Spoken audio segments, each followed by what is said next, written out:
Listo. Esa no me la sabía. Grabación para que después esto que voy a explicar lo puedan repasar.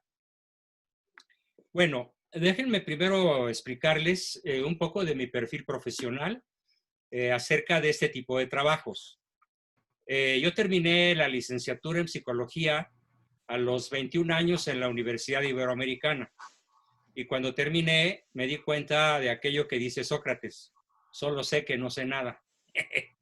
Entonces, por consejo de mi padre y otros asesores de alto nivel de los que estaba rodeada la familia, decidí estudiar filosofía, teología, seguir con mis estudios de historia, que por razones familiares yo había emprendido prácticamente desde que aprendí a leer y escribir, por lo cual me considero un historiador formal y tengo 14 libros de historia escritos con los perfiles de líderes, de gobernantes, como Isabel la Católica, Hernán Cortés, Agustín de Iturbide, un líder nefasto, el peor de todos de los que ha habido en México, Benito Juárez, visto por atrás, visto por lo que no se ve en la historia oficial, y otros muchos sobre el liderazgo. A lo largo de los años, finalmente decidí crear mi propia escuela de psicología, que se llama Escuela Mexicana de Psicología Realista. A diferencia de todas las demás escuelas, incluyendo la freudiana, la adleriana, la que gusten, que no toman en cuenta la realidad, sino únicamente su ideología subjetiva. Es así como, por decir tres cosas nada más, para Freud todo es sexo, para Adler todo es poder, para Fromm todo es un constructo social, para el conductismo todos son reflejos condicionados, pero nadie ve el cuadro completo. Entonces, yo empecé a construir tests, programas, procesos de evaluación cuando la Universidad La Salle, en 1968, me llamó para evitar el acceso a las filas de profesores. Yo apenas tenía 25 años, y de alumnos que habían sido captados por los movimientos comunistas del 68. A partir de ahí empecé a desarrollar y a afinar y a validar, ojo, en cientos de miles de personas, mis herramientas de evaluación que hoy ocupo. Con el paso de los años, pues fui creciendo profesionalmente, fui siendo solicitado por empresas chiquitas, medianas, grandotas, inclusive llegué a ser proveedor único designado por Pemex en los dos periodos, los dos sexenios del PAN, con Fox y con Calderón. Era yo el analista a alta dirección para ver quién entraba y quién no, a quién mandaban a su casa, a quién liquidaban. Esto a partir de lo que se llama en Pemex el nivel 36, que es una especie de supervisor o subgerente. De ahí hasta los subdirectores generales. Por poner solo un ejemplo de una de las 10 o 15 grandes empresas que asesoré durante mucho tiempo, hasta que después empecé a variar un poco el asunto y me dediqué más a la consultoría familiar y personal, porque las empresas empezaron a hacer agua, empezaron a considerar que lo que me pagaban era un gasto y no una inversión. Además hubo fuertes choques ideológicos con algunos capitales. Pues bueno, cuando llegó Peña Nieto a Pemex, pues me corrió con mentadas de madre, ¿no? Debo aclarar que la gaviota es mi sobrina carnal directa. Ella es bisnieta de mi abuelo paterno, o sea que se apellida Abascal también. Y cuando yo le dije que no se podía rejuntar con Peña Nieto, ¿sí? Pues ya se podrán imaginar la que se armó en la familia, ¿no? Y desde entonces, pues pelas de Pemex. Pero en Pemex alcancé a trabajar 12 años, aprendí muchísimo en la evaluación de perfiles de alto nivel ejecutivo y de liderazgo. Amén de bujías Champion, restaurantes Tox, Denis, Linis, Tox, toda la industria restaurantera, hasta que yo consideré que ya las empresas habían sido suficientemente entrenadas, sobre todo Tox, para tener su propia universidad. Entonces ahora los entrenadores de Tox pues, fueron mis alumnos durante 13 años y ya jalan solitos. Fabriqué líderes, fabriqué entrenadores.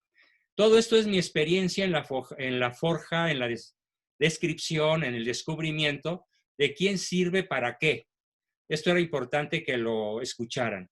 Y entonces, continuando con el asunto, se dan 5 macrotemas para evaluar a una persona cualquiera.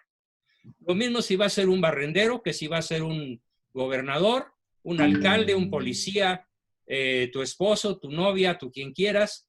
Existen 5 grandes áreas de evaluación. La primera área es la evaluación de habilidades.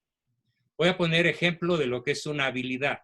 Por ejemplo, dominar un teclado de computadora o el sistema Microsoft Office, o manejar bien un camión de carga de pasajeros, o pilotear un avión de combate. Todo eso son habilidades. Las habilidades en un gobernante son muy importantes. Tiene que tener muchas habilidades, y ahorita no me daría tiempo, es muy largo, de enumerar cuáles serían las habilidades propias de un buen gobernante, de un buen líder, que no basta con que sea gobernante, porque no es lo mismo ser director de una empresa que ser líder. El líder puede no ser director y el director puede no ser un líder. Necesitamos un gobernante que tenga habilidades de liderazgo, no solamente de gobernabilidad. Bien, entonces la primera gran área es el área de habilidades. La segunda gran área que yo evalúo desde hace más de medio siglo, con éxitos notables en capacidad de predicción. Ahorita les platico la más notable en la que pude participar, es lo que se llama el área de los conocimientos. No es lo mismo poder hacer algo con las manos, con la boca, con el cuerpo, que conocer algo. Hay personas muy habilidosas, por ejemplo, aquel famoso futbolista Cuauhtémoc Sánchez, Cuauhtémoc Blanco, que ahora está de gobernador en Morelos, pues un tipo muy habilidoso para muchas cosas, pero absolutamente ignorante, no sabe nada, pero pues es gobernador, ¿no? Igual podríamos decir del Pejelopostli, tiene muchas habilidades para mentir, cotorrear, distraer, embaucar y manipular, pero no tiene ningún conocimiento de nada. Entonces, la segunda área que yo evalúo es el área de conocimientos. Y en el área de conocimientos, un líder o un gobernante o ambos tienen que tener 5 grandes áreas de conocimiento, que son la psicología, al menos general, la filosofía, la teología, al menos de su religión, aunque no sea católico, por supuesto, la historia. Si un gobernante no sabe historia, va a repetir invariablemente los errores del pasado. Entonces, los grandes gobernantes de la tierra, los grandes líderes que yo conozco a fondo desde mi niñez y los conozco por radiografía al derecho y al revés, conocen la historia. Alejandro Magno, Julio César, Napoleón, los zares de Rusia, Hernán Cortés, Iturbide, ¿qué saben? Historia. Y en detalle. Es una segunda área de conocimientos importantísima. Una tercera área de conocimientos, aparte de la psicología y la historia, es la filosofía. Hay que saber, la filosofía solo resuelve 3 cuestiones. En 3 preguntas está el contenido de lo que es la filosofía. ¿De dónde venimos? ¿Quiénes somos? ¿Y a dónde vamos? Dicho en 3 palabras: origen, identidad y destino. Para eso sirve la filosofía, que es la ciencia que nos aproxima al conocimiento de la verdad como ella es, no como cada quien se la imagina, porque de esta área se ocupa la psicología. Y cuando una persona como el peje solo conoce lo que hay en su cabeza, pues ya pasa a ser un asunto psiquiátrico, ¿no? Entonces, la cuarta área de conocimientos es la pedagogía, saber transmitir. Si el gobernante no sabe transmitir, si sabe, como este cuate, divertir, engañar, distraer, pues no gobierna. De hecho, desde que tomó la presidencia, no ha gobernado, ha desgobernado, porque no sabe transmitir ningún proyecto viable. Bien, entonces, en síntesis, el conocimiento, el área de conocimientos, está agrupada en 5 grandes esferas: psicología, filosofía, teología, historia y pedagogía. La persona que queramos como buen gobernante tiene que tener un dominio a escala doctoral o al menos magistral, porque la licenciatura en este país es muy baja. Tiene que tener un nivel doctorado en esas 5 esferas. La tercera área de evaluación no tiene nada que ver con habilidades ni con conocimientos. La tercera área de evaluación se llama virtudes. Hay que evaluar las virtudes de las personas. Pueden tener muchas habilidades, renglón 1, pueden tener muchos conocimientos, renglón 2, y pueden ser profundamente viciosos, sin virtudes. Aquí les cuento rápidamente una polémica que tuvieron en la más remota antigüedad de la filosofía griega, 2 grandes estrellas del firmamento griego filosófico que brillan hasta la fecha, y son Sócrates y Aristóteles. A una distancia de 150 años entre uno y otro, sus alumnos, entre otros Alejandro Magno, que fue alumno de Aristóteles, discutían quién debería gobernar las naciones. Sócrates propuso en el año 450 a.C., que el gobierno de las naciones debían tenerlo los sabios. Y convenció al Senado ateniense de que fuesen los sabios quienes gobernasen Grecia, Atenas sobre todo, y otras ciudades menores que Atenas como Esparta, Tebas, Esmirna, qué sé yo, pues dijeron sí, nos gusta lo que plantea Sócrates. Pasaron los años, la historia de Sócrates es muy dramática y hermosísima, algún día se las contaré, y apareció Aristóteles y empezó a estudiar las propuestas de Sócrates para descubrir un gravísimo error histórico que pudo comprobar Aristóteles 150 años después, y fue que los sabios se corrompieron. Muy sabios, muy habilidosos, muy conocedores de muchísimas cosas, pero corruptos, mentirosos, ladrones, etcétera, etcétera, etcétera. Entonces, Aristóteles dio la tesis definitiva que nadie ha superado y que está avalada en el libro de Santo Tomás de Aquino, que aquí pueden ver, que se llama La mejor forma de gobierno. ¿Cuál es la tesis central de este libro? Que es la tesis de Aristóteles corrigiendo a Sócrates. El mejor gobernante es el gobernante sabio, por un lado, y virtuoso. 2 patas de apoyo, 2 grandes columnas para poder gobernar. Con sabiduría y con virtuosismo, con virtuosidad. Entonces, es fundamental entender la enorme diferencia que hay entre un gobernante que es muy sabio, muy conocedor de muchas cosas, muy habilidoso, pero que no es virtuoso. No tiene caso dar ejemplos. La historia está llena de gobernantes sabios, pero que son profundamente malvados, corruptos, conocedores de muchas cosas, pero que utilizan sus conocimientos incluso para oprimir más a sus pueblos. Así que entonces la tercera característica que yo evalúo en toda persona, pero sobre todo en los que tienen una responsabilidad de liderazgo, de gobierno o una responsabilidad notable, es que sean sujetos virtuosos. Dentro de la virtud se evalúan 7 grandes áreas. ¿Qué tan prudente es? ¿Qué tan justo es? ¿Qué tan fuerte? ¿Qué tan templado? Y luego se evalúa la congruencia de su fe y la profundidad de sus conocimientos en la religión que él profese y su nivel de congruencia consigo mismo y con sus creencias. Se evalúa también lo esencial, que es su empatía. Dicho en lenguaje religioso, pero en lenguaje psicológico es empatía, su capacidad para ponerse en los zapatos del prójimo, sobre todo del diferente y del adversario, y sobre todo del pobre.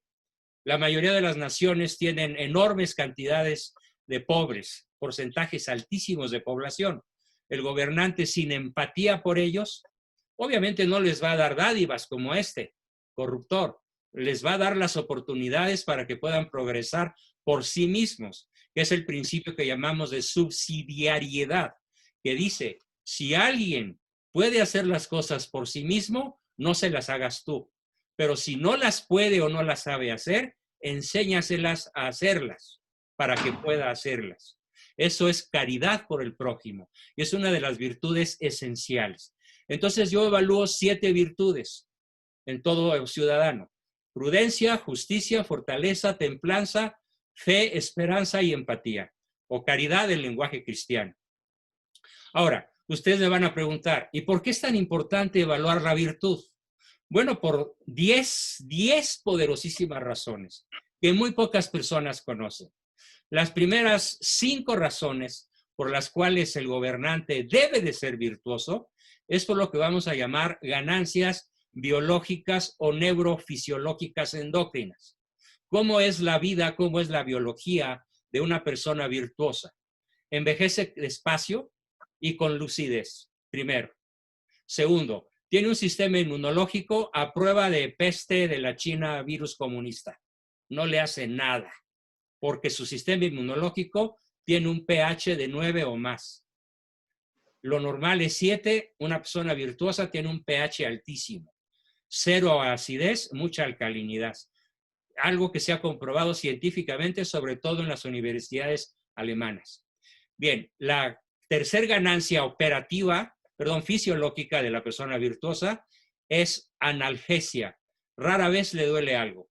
La cuarta es energía y la quinta es que la persona virtuosa hace las cosas con mucha alegría permanente.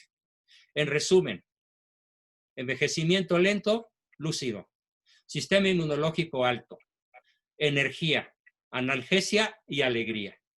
Esto es la característica psicológica esencial de una persona virtuosa.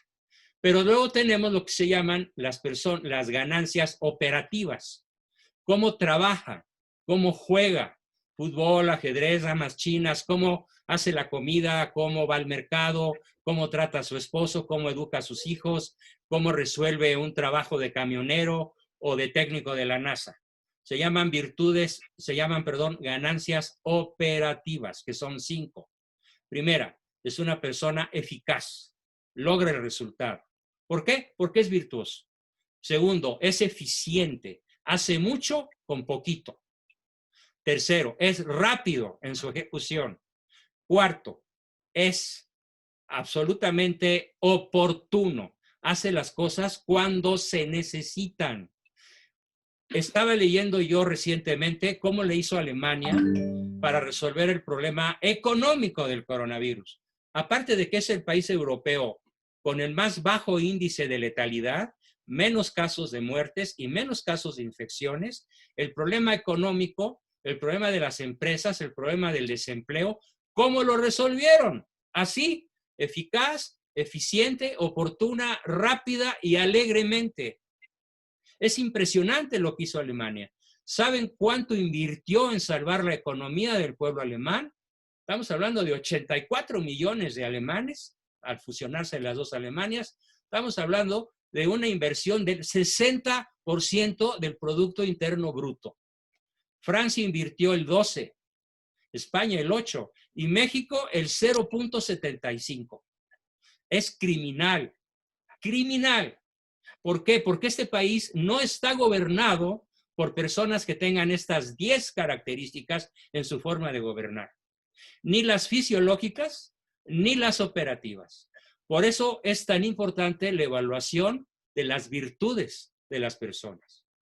Cualquiera que vaya a hacer su ocupación, y máxime, si está en sus manos, la vida, la salud, la economía, etcétera, de 130 millones de mexicanos.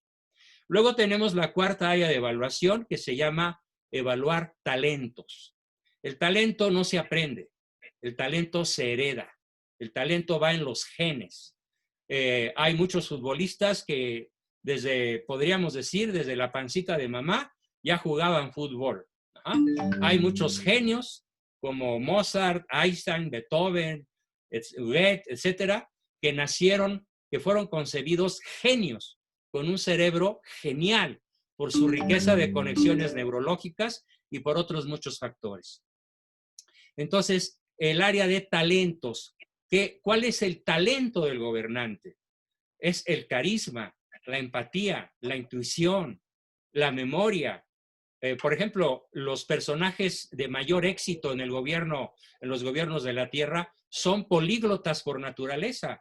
Aprenden idiomas casi sin esfuerzo. ¿Por qué? Se les da ese talento. Como el Papa Ratzinger, ustedes lo han oído hablar en español. El señor habla 12 idiomas, italiano, alemán, inglés, ruso, polaco, no sé cuántos. Es una genialidad, pero que nace del talento. El talento es indispensable para poder gobernar. Si no se tiene talento para hacer lo que queremos hacer, básicamente nuestros conocimientos nos van a servir de algo, pero no de mucho. Es el talento el que nos sirve. Y la quinta área es el área de valores, que no es lo mismo que el área de virtudes. Dos cosas que la gente en general confunde lamentable y patéticamente. Los valores son hábitos operativos de excelencia y los valores son los seres de la creación. Entonces, cuando alguien dice es que fulano de tal tiene muchos valores, yo hago la burla, ¿qué? ¿En la bolsa o en el banco? Ahí tiene sus valores. No, ¿cómo crees? Es una persona con valores. Bueno, entonces tiene muchas propiedades, tiene muchas cosas. No, entonces aclaremos. Los valores son los entes de la creación. Tú eres un valor, yo soy un valor, esta computadora es un valor, este anillo es un valor, el conocimiento es un valor, los libros son un valor, los virus son un valor, los microbios, las bacterias son un valor, sobre todo las que se comen el petróleo, ahora que lo tiró la British Petroleum allá en el Mar del Norte, ¿no? Que después de unas cuantas horas de que sembraron miles de trillones de bacterias en el agua, las bacterias se acabaron del petróleo y el agua volvió a estar transparente. O las moscas que se comen la basura de Japón y que México tiene una empresa que exporta algo así como 800 millones de moscas a Japón para que se coman su basura. Las moscas son un valor. Entonces, aquí los valores depende de cómo los tengas estratificados.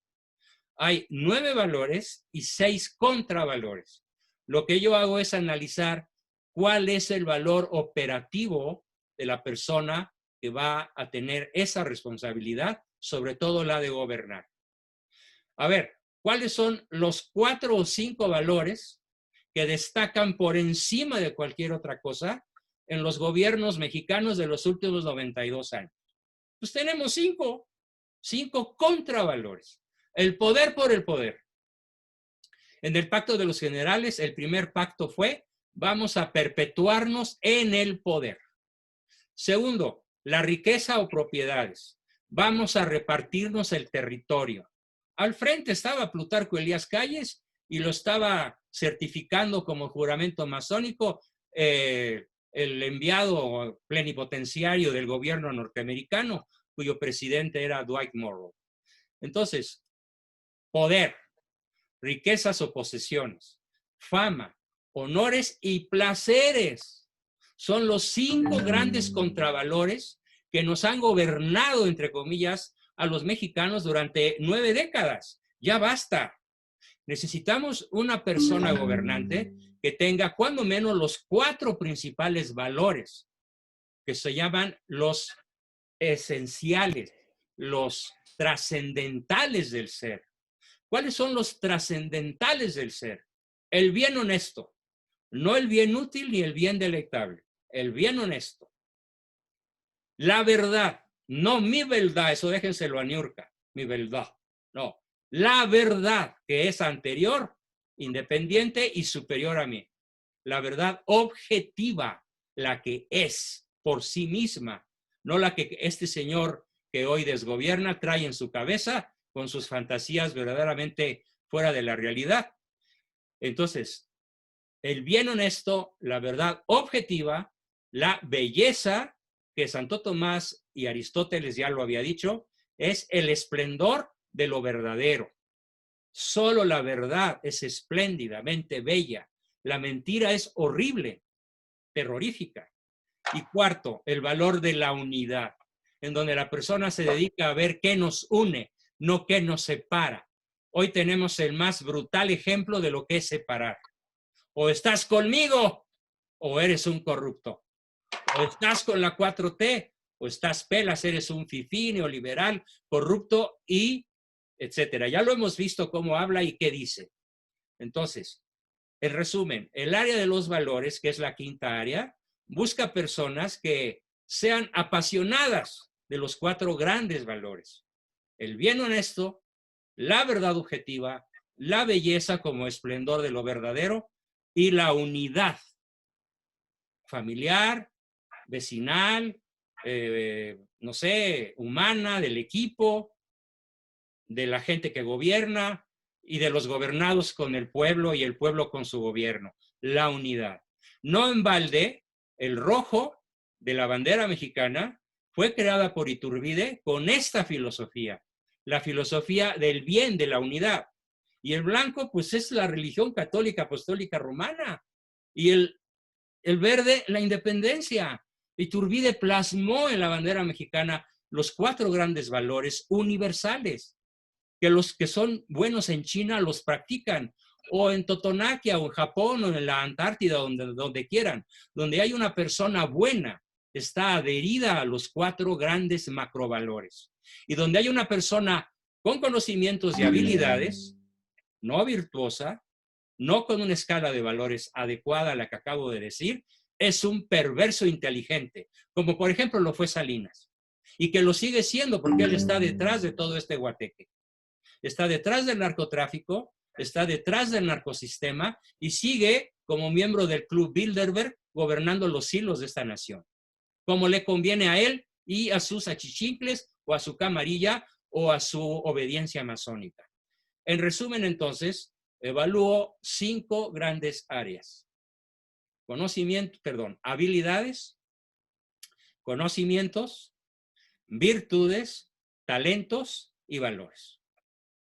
Ese es el perfil global de lo que es el contenido general de una evaluación. Claro, entrar en detalle en la letra chiquita, pues es un mamotreto de 1000 hojas, ¿no? Simplemente el perfil que acabo de hacer del malo ocupa 70 y tantas páginas. Y eso que lo hice en forma sintética. Ya, es una síntesis de su personalidad. Un exhaustivo análisis nos llevaría bastantes páginas más. Pero como había cierta prisa en tener un documento que Gilberto pudiera adherir a su escrito legal, bueno, pues lo hice en esa dimensión. Claro que se puede presentar una hoja ejecutiva de 2 o 3 paginitas con un mini resumen que no va a variar en lo esencial, pero no es enchilame otra evaluar a cualquier persona. Ese es el modelo que me encantaría poder aplicar a un potencial candidato, hombre o mujer. No tiene que ser forzosamente varón por ser varón o ser mujer por ser mujer. Como decía Aristóteles, el gobierno de las naciones deben tenerlo los mejores. Y él habló y lo logró de la aristocracia del espíritu, no de la aristocracia de la riqueza. Y también Santo Tomás, en este libro, que yo voy a ver la forma de que todos lo tengan, lo adquieran o lo puedan leer. Incluso lo he buscado y no lo he encontrado. Parece que es un ejemplar agotado, entonces tengo el proyecto de digitalizarlo en Word para que esté al alcance de todos. Ese trabajo me llevaría como unos 10 días, cuando mucho, en una excelente presentación en Word.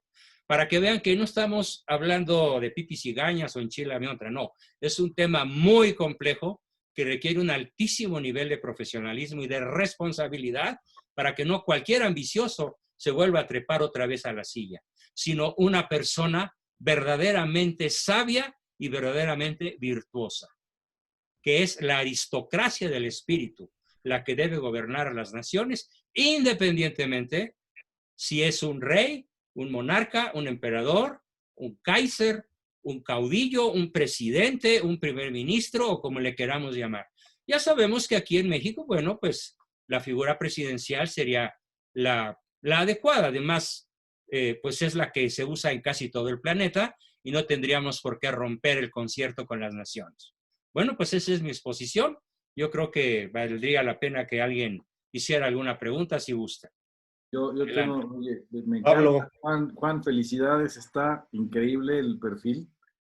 Lo, lo, lo que me, digo, la primera pregunta que me surge es, oye, ¿y cómo logramos que los mexicanos realmente compremos este modelo y sobre todo que nos unamos para estar de acuerdo en que ese es, independientemente de los colores y de los partidos, ¿no? O sea, que realmente busquemos honestamente el mejor líder. Sería ideal que lo hicieran, pues la verdad es que tú sabes que hay intereses por todos lados y todo el mundo quiere su cuchara, en fin, ¿no? Y todo el mundo quiere el poder.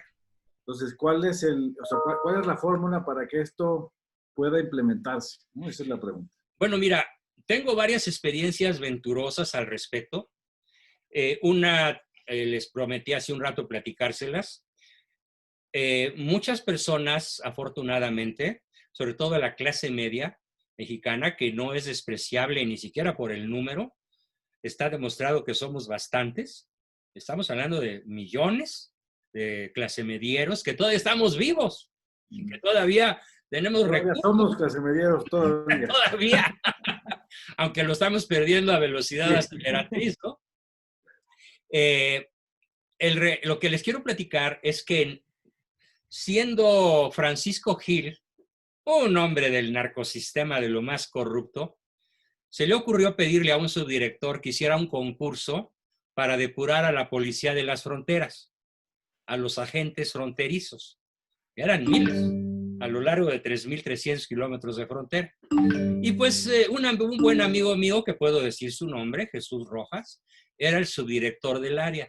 Lanzó el concurso, yo lo vi en la página de gobierno y me lancé a concursar para hacer yo el trabajo de evaluación con este modelo que les acabo de presentar, para evaluar a alrededor de 2,000 agentes aduanales y sus jefes y adláteres, ¿no? Pero la condición para ganar el concurso era que pudiéramos demostrar la efectividad de nuestra capacidad de predicción acerca de la conducta del ciudadano evaluado. A Jesús se le ocurrió darnos 200 expedientes y decirnos, aquí hay 100 indiciados y 100 ciudadanos virtuosos honestísimos, que siempre ganan premios. Ustedes no saben quién es quién. El concurso y el contrato se lo va a llevar la compañía, el psicólogo, el concursante, que mayor número de aciertos tenga en decir quién es quién. Me mete la luz de la ventana. Okay. Corrupto o buen ciudadano. Bueno, pues le entramos, nos fuimos a la frontera, todos los concursantes, estuvimos allá como 3 o 4 meses evaluando a esos 200 sujetos cuyos expedientes teníamos, pero sin sus rasgos legales ni psicológicos. Llegamos el día pactado, presentamos los resultados y empezaron a sacar sobres.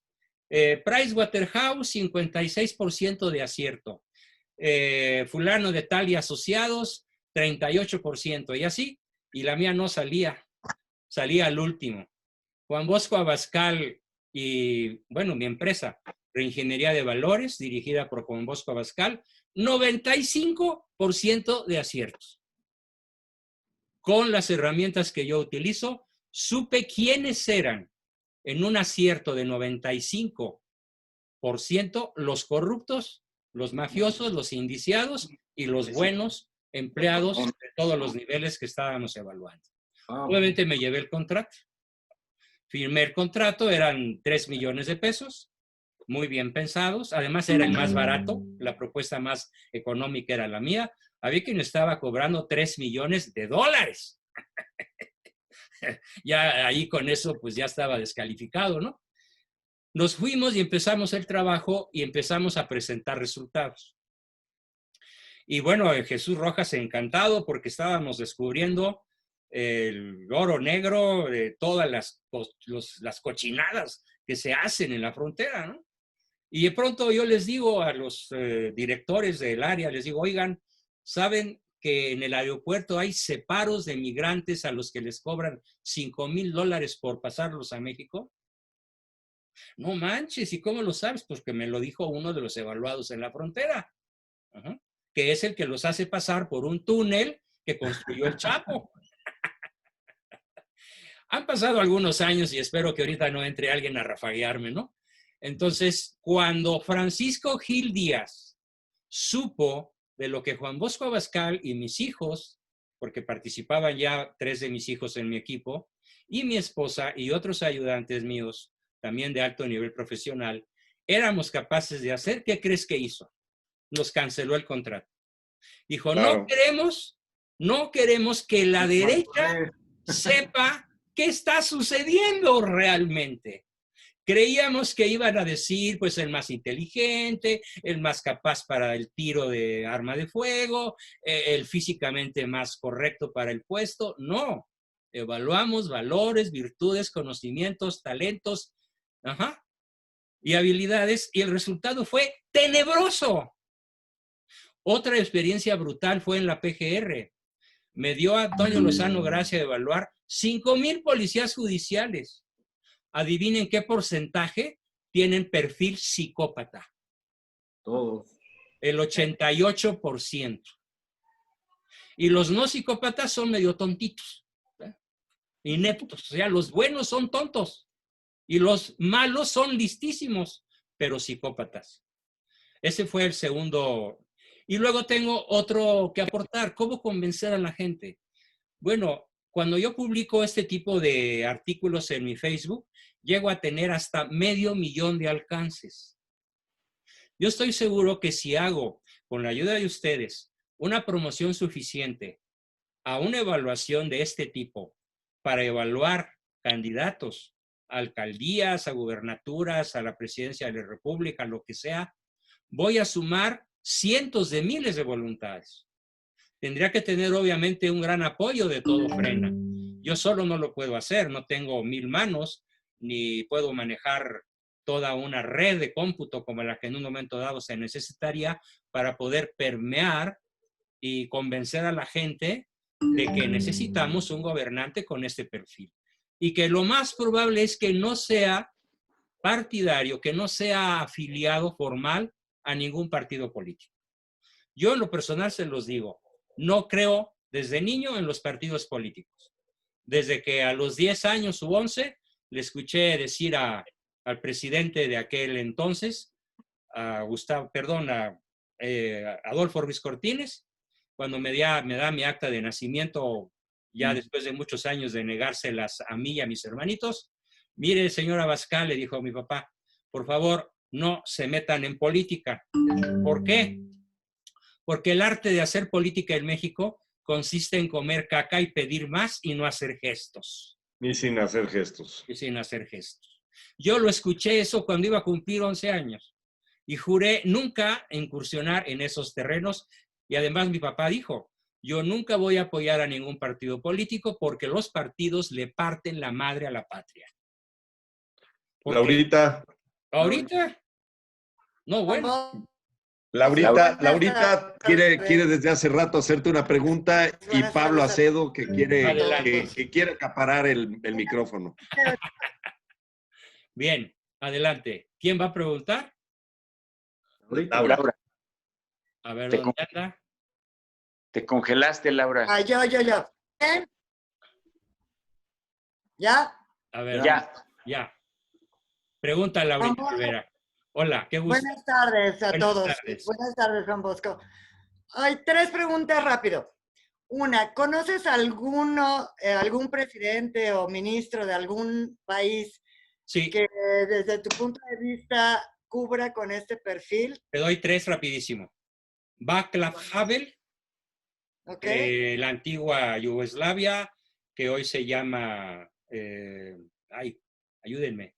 Croacia. Él hizo el libro del poder de los desapoderados o algo así, ¿no? Václav Havel tiene todas las características que mencioné. Habilidoso, conocedor, inteligente, culto, virtuoso, patriota, buen católico, buen escritor, buen orador, todo.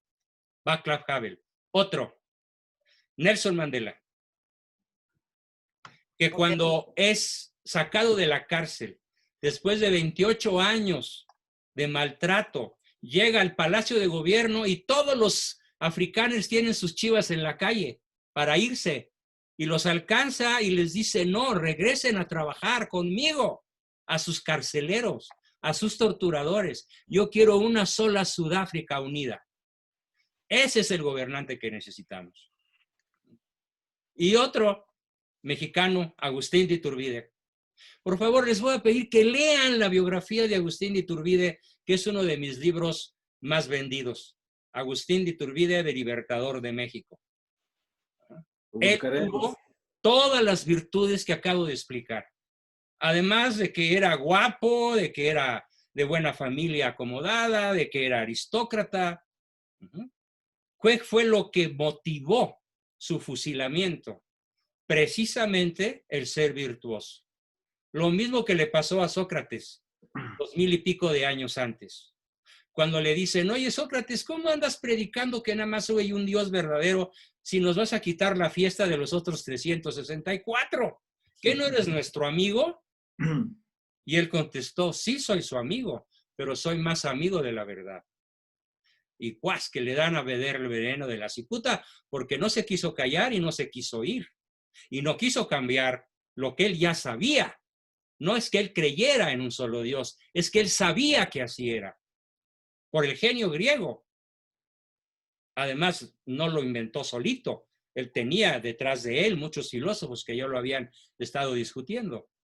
Entonces, Iturbide, Václav Havel, Nelson Mandela, otros mexicanos también. Lean la biografía de José Joaquín Herrera, presidente de México en 3 periodos breves, que llegó rico a la presidencia de la República en aquella época, después de la independencia, por ahí de 1830 y tantos, y de su propio peculio pagó la deuda externa del país y pagaba su gabinete y evitó la invasión de Francia, Inglaterra y España, que querían reconquistar México para cobrarse la deuda que tenían con los bancos de allá. José Joaquín Herrera, ¿quién lo había oído mencionar? Está como el novio de Nadia Comaneci, nadie lo conoce. Y luego tenemos otro extraordinario gobernante que también murió fusilado, pero que tenía todas las virtudes que acabo de explicar, y que fue don Miguel Miramón, el que muere fusilado junto a Juárez en el Cerro de las Campanas, y que estuvo a punto de salvar a México de ser, como lo es hoy, una colonia yanqui. Pero gracias a la traición de muchos liberales masones, el destino de nuestro México quedó en manos de los peores masones de la historia. Entonces, el nuevo, con todas esas virtudes, también tendría mucho riesgo de tomar cicuta o de ser... Por supuesto, de ser fusilado. O hay un gobernante que tiene ciertas virtudes, y perdón si alguien se escandaliza, pero puedo defender el punto. Tiene muchos defectos, tiene varios vicios, pero tiene varias virtudes muy valiosas, y se llama Donald Trump.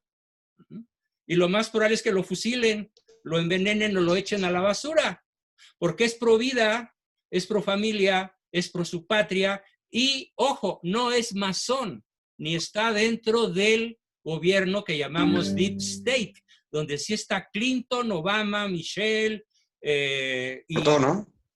Bueno, toda la élite norteamericana. Entonces, es muy importante que entendamos que hoy el gigante contra el cual estamos peleando, la analogía de David y Goliat se queda muy corta. Y por ahí va mi pregunta, mi siguiente pregunta, Juan, perdón, que es relacionada también con lo que decías ahorita al final. Podemos conocer, digo, y podemos conocer gente que cumpla el perfil o que cumpla la mayoría de esos requisitos, que son muy buenos, la verdad. Y digo, yo conozco varios, pero no están interesados en la política. Y la razón principal es, oye, si voy a llegar ahí y resulta que no voy a poder hacer nada porque está infiltrado y está apestado de estas, ¿no? De calaña y media, ¿cómo rompes el sistema? Porque al final no es uno, tiene que ser todo un equipo, todo... O sea, bueno, claro. En la actualidad, perdón que te interrumpa, hay 2 gobernantes que sí lograron romper el cerco. Son Polonia y Hungría. Polonia... ¿Cómo lo rompes? ¿Cómo lo rompes y cómo ese se vuelve otro atributo más del líder? Que es, oye, ¿cómo le hago para poder romper ese esquema, no? No, bueno, se requiere una astucia enorme, se requiere mucha cautela, se requieren las 8 virtudes de la prudencia, que es memoria del pasado, inteligencia del presente, razonabilidad, precaución, se requiere dominio de los impulsos, se requieren generar 8 estrategias simultáneas, nada más para ser prudente. Y prudencia consiste en poner los medios necesarios para lograr el fin propuesto. Eso es prudencia. Mucha gente cree que prudencia es ir despacito. No. Prudencia es poner los medios necesarios para lograr el fin propuesto. Y aquí sí a mí me gustaría que en su momento y muy pronto pudiéramos discutir a este nivel y con más gente incluso, cuáles son los medios necesarios para conquistar el poder en México y conservarlo. Y aquí es donde vienen enormes cantidades de elementos que tenemos que evaluar, auscultar, proponer, analizar con la mayor velocidad posible, con un gran sentido de urgencia. Pero claro, en algo coincido con Frena y es que ahorita lo urgente es extirpar el tumor. Porque es un tumor que está necrosado y destruyendo todo el cuerpo de la nación a una velocidad muy superior que en Venezuela o que en Nicaragua incluso. Y ya es mucho decir, ¿eh? Tiene que ser, Juan, tiene que ser esa persona junto con todo un equipo. Exacto. Es un equipo, como el que tiene Víctor Orbán en Hungría, o el presidente polonés, cuyo nombre ahorita no recuerdo. ¿Sí? Hay que preparar ese equipo. Como lo que hizo Mr. Mikhail Gorbachev en Rusia, o como lo que, a pesar de haber sido un agente de la KGB, está logrando Vladimir Putin en Rusia. Otro líder asombroso que yo no esperaba que surgiera por ahí. Y que tiene a Rusia liberada de la ideología de género, del aborto, del matrimonio gay. Dice, los homosexuales que hagan lo que quieran excepto propaganda. Tienen todos los derechos de la ciudadanía rusa, pero que no nos vengan a implantar la ideología de género en Rusia, porque aquí no tienen cabida. Entonces, con gobernantes con un perfil como el que describí en estas 5 áreas, yo sí creo que México tiene miles de estas personas. Miles. Tal vez millones. Pero ahí, Luis, ¿tienes una pregunta? ¿Cómo puedes evaluar las virtudes? Tenemos un momento, por favor. Tenemos solamente 10 minutos más. 10 Luis. Sí, 10 minutos.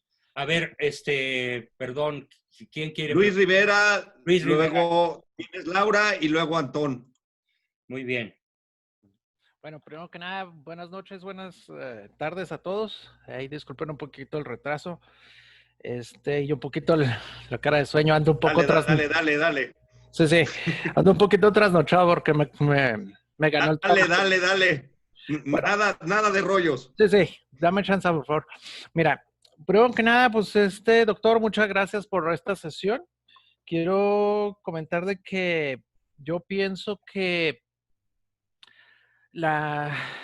una autoridad, un buen gobernante, pues tiene que tener una vocación a la santidad y el martirio, en morir en el esfuerzo por hacer el bien común. La virtud de la fortaleza, que se define como el apetito irascible que incide en el ánimo para estar dispuesto a cometer grandes hazañas y a resistir grandes infortunios, incluso con riesgo de su muerte. Claro. Esa es la fortaleza. Sí, y aparte, pues bueno, quiero agregar dos personajes a su lista, doctor, que de entrada pues es interesantísima. Claro. Uno de ellos es nuestro Señor Jesucristo, que... No, él no juega, ¿eh? No, así que es el top del estándar, ¿no? Pero... No, bueno, pues rompes todos los estándares, man, no. El modelo cristiano es otra cosa, y ahí ya entraríamos a hablar de personajes como mi tocayo San Juan Bosco, como San Francisco de Borja, San Ignacio de Loyola, que son líderes también, pero no gobernantes. Claro. Y el otro personaje sería mi general, Ángel Trías, capitalino orgullosamente chihuahuense por adopción. Bueno, no lo conozco a él, ahí sí me agarras en curva. Ni la menor idea de quién haya sido. Ángel Trías fue un hombre que sacrificó su patrimonio personal por hacer que Chihuahua se quede de este lado de la frontera. Ya se hace en la guerra contra Estados Unidos, y después cuando se estaba peleando, él organizó de su propio pecunio una defensa por la Mesilla cuando la venta. Entonces, él sacrificó su fortuna personal y por ser antimazón la historia lo borró, ¿verdad? Claro. Y pues bueno, Dentro de los elementos... ¿Le sueltas la palabra a otros? Ya voy a terminar. 5 minutos. A ver, más. Ya terminamos, ya con estos 2 puntitos más. Respondiendo un poquito a lo que comentaba Laura, una de las maneras que creo yo que podríamos tener como base, en complemento a lo que nos comenta, doctor, sobre cómo elegir. ¿Cómo evaluar? Hay Sí. muchas formas de evaluación. Entrevistas, test, consultas, observación, historia anecdótica, seguimiento de la congruencia de la biografía. Hay muchas herramientas científicas de las que yo dispongo. Sería Claro. toda una explicación larguísima de cuando menos 1 hora, explicarles ya no el contenido de la evaluación, sino cómo se hace. Se me vino a la mente, doctor, el criterio que utilizó Moisés para elegir esposa cuando eligió a Séfora. Bueno, o como el criterio que utilizó Gedeón para luchar Perdón, contra los pero Luis, madianitas, ¿no? ya te corto la comunicación. Don Bosco, Laura. hablando Laurita. de esta evaluación, Sí, precisamente se necesita información de las personas, claro. pero actualmente es muy difícil conseguir información veraz. ¿Cómo puedes conseguir? Esa es mi especialidad. Tú eso información? déjamelo a mí. Yo sé cómo hacerlo. Yo sé cómo adquirir información. O sea, es una especialidad profesional, el saber Ok. cómo adquirir información veraz de la persona que quieras. Pues, A ver, terminamos con Antón. yo no conocía a ninguno de los 200 evaluados en la Mucha gente frontera. haciendo fraude. No sé, mira, en lo que es la psicometría tradicional, es más, te voy a dar un elemento importantísimo.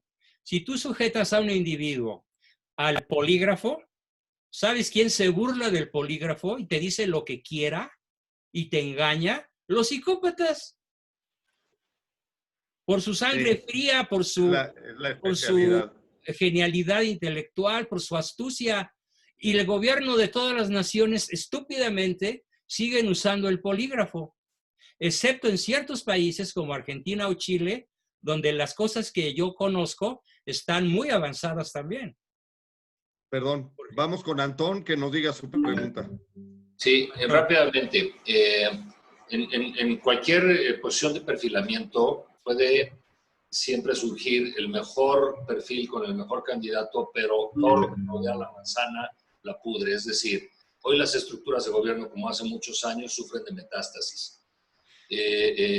Cuando queremos impulsar un proyecto de estas características, y lo digo con conocimiento de causa directo, quien me presentó a mi señora, a mi esposa, fue el secretario particular de Margarita Zavala durante todo el sexenio. No sé si agradecérselo o no, pero ese es un hecho.